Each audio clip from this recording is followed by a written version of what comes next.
प्रेक्षकांनो, दिवसेंदिवस मालिका खूप साऱ्या टर्न ट्विस्टनी भरत चाललेली आहे आणि आपण पाहायला गेलं तर खूप सारे टर्न ट्विस्ट या मालिकेमध्ये येत असतानाच एक अनपेक्षित वळण आलंय. अगदी हे अनपेक्षित वळण आता कुणालाच अपेक्षित नाहीये, न स्वतः काव्या, न स्वतः पार्थ आणि आता नंदिनी जीवा. आणि या अनपेक्षित वळणामुळे खरं तर मालिकेमध्ये आता एक शंका कुशंकांचं सत्र सुरू झालंय. अचानकपणे काव्याला चक्कर पार्थ तिला डॉक्टरांकडे घेऊन गेलाय. बोलता बोलता चक्कर येऊन ती पडले. त्यावेळेला पार्थ तिला डॉक्टरांकडे घेऊन गेलाय. हो, पण डॉक्टरांकडे काय खुलासा झालाय? जेव्हा हे दोघं जण डॉक्टरांकडे गेलेत तेव्हा हे दोघं जण म्हणजेच नंदिनी आणि जीवा डिवोर्सचं फास्ट ट्रॅक करायला गेलेले आहेत. तेव्हा तिकडे त्यांना वेगळाच खुलासा झालाय प्रेक्षकांनो, डिवोर्सच्या संदर्भात पण अजून एका वेगळ्या संदर्भात. आणि इकडे काव्याला ज्या वेळेला हॉस्पिटलमध्ये घेऊन आणण्यात आलेलं आहे त्यावेळेला खरा टर्न ट्विस्ट आलाय. हो, कारण काव्या प्रेग्नेंट आहे. आता हे कसं शक्य आहे? सगळ्या गोष्टी आता एकदम विचित्रच चालल्यात. काव्या प्रेग्नेंट असण्याची तिळमात्र शक्यता नाहीये, कारण आता जीवाने तर ऑलरेडी सांगितलेलं आहे की मी एकदम काव्याला स्पर्श सुद्धा केलेला नाहीये, आमच्या नात्याने कोणत्याही मर्यादा ओलांडलेल्या नाहीयेत. इकडे तर पार्थने सुद्धा हेच सांगितलंय. पण त्यानंतर त्या एका रात्रीचं सत्य, पार्थ आणि काव्याच्या आयुष्यात काय घडामोडी उलगडल्या होत्या, किंवा आता पार्थला स्वतःलाच त्या रात्रीचं सत्य आठवतंय आणि मग खऱ्या अर्थाने सुरू झालाय नियतीने खेळलेला खेळ. कशा प्रकारे नियती या चौघांना एकत्र आणण्यासाठी काय डाव खेळतीये आणि एक छोटासा जीव आता इकडे सगळ्या चौघांचं आयुष्य बदलायला कसं आलाय. हो प्रेक्षकांनो, एक जीव या चौघांचं आयुष्य पुरतं बदलून टाकायला आलेलं आहे. नक्की काय घडलंय? अचानक पडलेल्या या हल्ल्यामुळे किंवा अचानक झालेल्या या गोष्टीमुळे काव्या तर हादरले, पण पार्थला काय आठवलंय? नक्की काय झालंय? आणि या सगळ्या बाकी कुणीही नाही पण मानिनी आणि आता बाबा या दोघांनी काव्याची साथ दिले. आणि प्रेक्षकांनो, एका छोट्या जीवाने सगळं आयुष्य म्हणजे नंदिनी इकडे काव्याच्या पोटामध्ये असलेल्या छोट्याशा जीवाने सगळं आयुष्य बदलून टाकले. पार्थने काय निर्णय घेतलाय सगळं पाहू. आजच्या भागात आपण पाहिलंय की पार्थला नंदिनीने काव्याला एक चान्स द्यायला सांगितलाय आणि तिने सांगितलेलं आहे काही झालं तरी मी पाहिलंय काव्याचं तुमच्यावरचं प्रेम, तुमच्यासाठीची धडपड, आणि त्यामुळे मला असं वाटते की एक चान्स तर ती डिझर्व नक्कीच करते. यावरती तो सांगायला लागतो. खरं सांगायचं तर त्या इकडेच आलेल्या आहेत आणि त्यानंतर त्या सुद्धा तेच म्हणतायत, पण मला जीवाची टेन्शन आले. यावरती नंदिनी सांगते मी पण जीवाशी बोलून घेईन. मी तुम्हाला खरं सांगू का, तर जीवा सुद्धा आता इकडे काव्यामध्ये बिलकुल इंटरेस्टेड नाहीये. पण आता इकडे त्यावरती मग पार्थ सांगतो मग तुम्ही का नाही एक काम करत, तुम्ही सुद्धा यामध्ये जीवाला का नाही चान्स देत? यावरती ती सांगते नाही, माझं तसं नाहीये, कारण ना मी कुठेतरी आता वेगळ्याच अर्थाने दुखावले गेले. म्हणजे हो, मी जीवावरती खरंच खूप मनापासून प्रेम केलं होतं, पण आता जीवाचं अजूनही म्हणजे काव्यावरती प्रेम तर नाहीये, पण मला हे असं उसनं प्रेम नकोय. त्यावरती लगेचच आता इकडे सांगायला लागतोय म्हणजे आता पार्थ सांगायला लागतोय की खरं सांगायचं तर आता तुम्ही असं मला सांगताय पण तुम्ही पण तेच म्हणताय ना. यावरती ती म्हणते नाही, तुम्ही काव्याशिवाय जगू शकत नाहीये, मी जगण्याचा प्रयत्न तरी करेन, तुम्ही एक चान्स तर देऊन बघा. आता कुठेतरी नंदिनीचं म्हणणं पार्थला पटतं आणि तो ठरवतो ठीक आहे, आपण आता आपल्या नात्याला एक चान्स देऊन बघूया. आणि त्या म्हणतायत त्याप्रमाणे दोघांच्या मध्ये तसं काहीही नसेल तर आता आपण त्यांना सोडून देणं हे सुद्धा खूपच आता त्यांच्यावरती अन्यायकारक ठरणार आहे. आणि म्हणूनच प्रेक्षकांनो, मग आता इकडे ज्या वेळेला घरी आलेला आहे म्हणजे आपला पार्थ आणि त्याने ठरवलेलं आहे की आपण एक चान्स द्यायचा. इकडे नंदिनी ठरवते चान्स देण्याचं. त्याच वेळेला काव्या आता विचार करते की काहीही झालं तरी मी देशमुखांशी आज बोलूनच घेणार आहे, म्हणजे मी त्यांच्याशिवाय जगू शकत नाही हे कळाल्यावरती तरी ते आता माझा स्वीकार करतील याची मला 100% खात्री आहे. आणि ज्या वेळेला ती आता पार्थसाठी थांबलेली आहे आणि तोच म्हणजे पार्थला भेटण्यासाठी किंवा पार्थला बोलण्यासाठी ती ज्या वेळेला थांबलेली आहे त्याच वेळेला आता इकडे जीवाला घेऊन नंदिनी आलेली आहे. आणि नंदिनी सांगते ठीक आहे, तुम्ही जर का मला बोलताय की खरं तर तुम्ही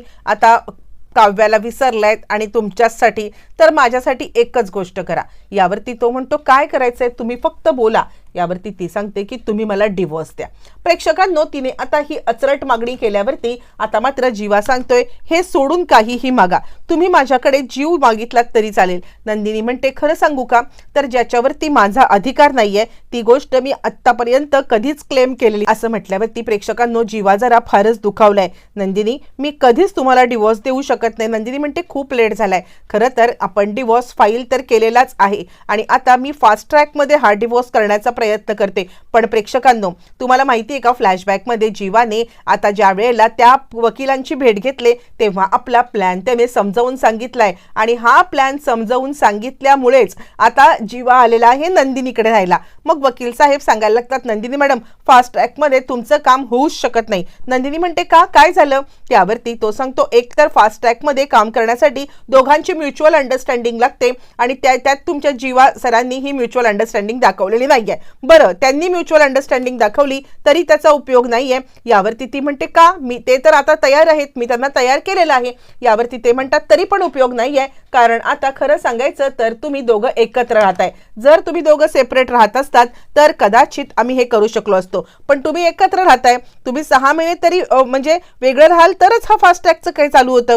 नंदिनीकडे हा बॉम्ब पडलाय आणि जीवाने हा खेळ खेळलेला आहे. म्हणजे नंदिनीसाठी हा जरी बॉम्ब असला तरी जीवासाठी मात्र आता हा जगड्या मरण्याचा प्रश्न आहे प्रेक्षकांनो. आणि त्यानंतर मग आता नंदिनी जीवा घरी यायला निघालेत, पण घरी एक भयंकर दृश्य त्यांची वाट पाहत. घरी आल्यावरती यापेक्षा मोठा बॉम्ब त्यांच्यावरती पडणार आहे याची कल्पना त्या दोघांना पण नाहीये. दोघं जण आता इकडे आपल्या घरी यायला, म्हणजे आता नंदिनीच्या घरी नंदिनी आणि तिच्याच घरी इकडे आता जीवा राहायला चाललेला आहे.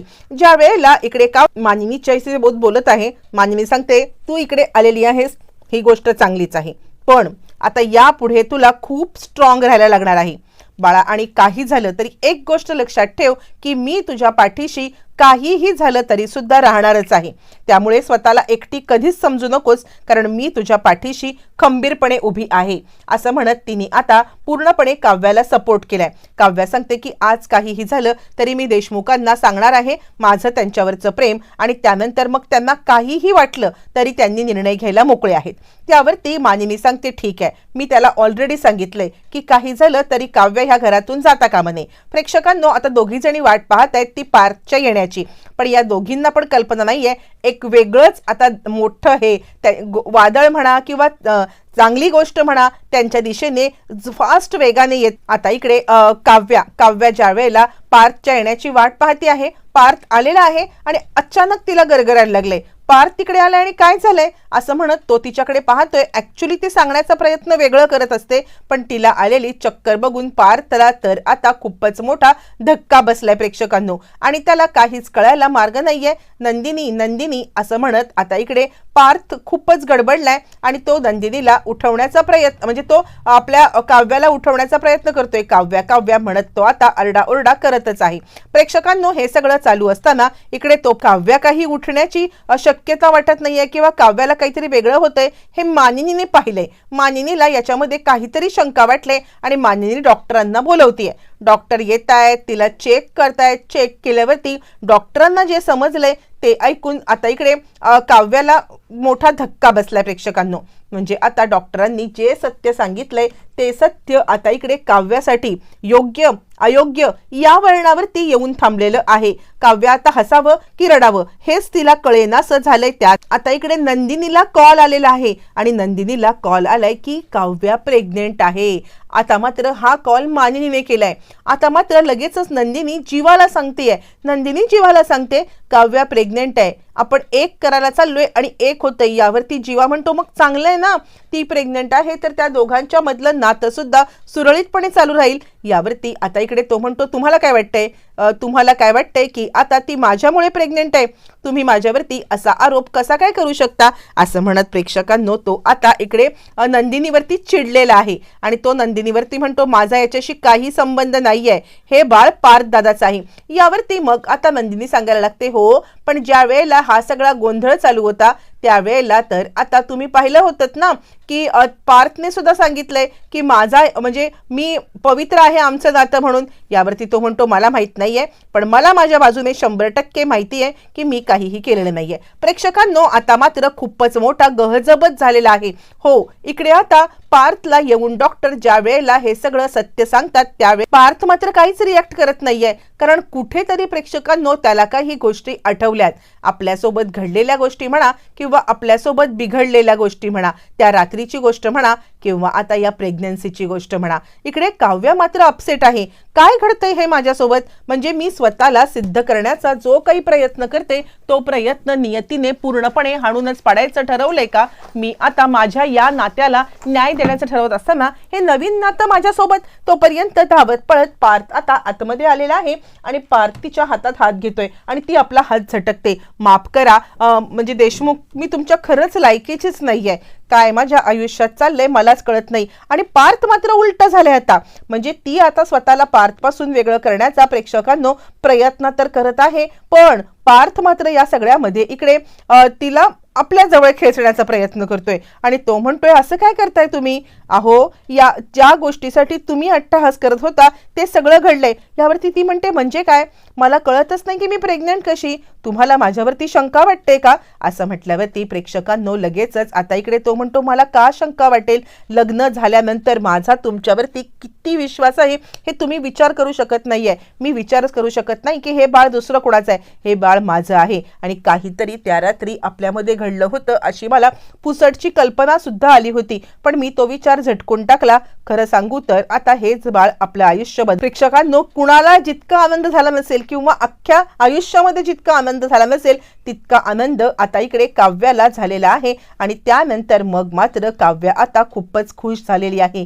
काव्या खुश झाले आणि त्यानंतर मग लगेचच आता इकडे काव्या आपल्या बेडवरती उलटी होते. पार्थ येतोय, तिला जवळ घेतोय. आपल्या आयुष्यामध्ये आलेला हा आता प्रसंग मी कधीच विसरू शकत नाहीये. खरं सांगायचं तर आपलं आयुष्य या बाळाने इतकं सुकर बनवलंय की आता खरंच असं म्हणत तो आता जवळ घेतोय. इकडे ह्या दोघींना महामायांना समजलेलं आहे की हे सगळं असं घडलंय. मग ह्या दोघी महामाया काही गप्प बसणार आहेत? या दोघींनी आता मात्र हे बाळ जीवाचं आहे असं ठरवण्याचं ठरवलंय. त्या दोघींनी ठरवलंय की वसू सांगते रम्याला काही झालं तरी सुद्धा हे बाळ पार्थचं आहे. ही गोष्ट अजिबात आपण हे करू द्यायची नाहीये.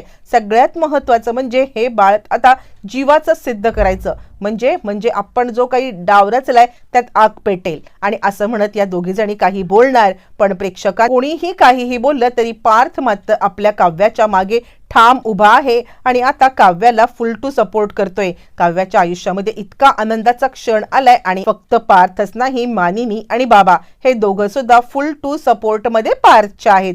प्रेक्षकांनो, मालिका तर आता दिवसेंदिवस खूपच छान होत चाललेली आहे आणि खऱ्या अर्थाने आता इकडे काव्याला एका बाळाने न्याय मिळवून दिलाय. आता काव्या आणि पार्थ तर वेगळे होऊ शकत नाहीत म्हटल्यावरती नंदिनी आणि आता जीवा यांचं सुद्धा नातं आता एकत्र येणार का?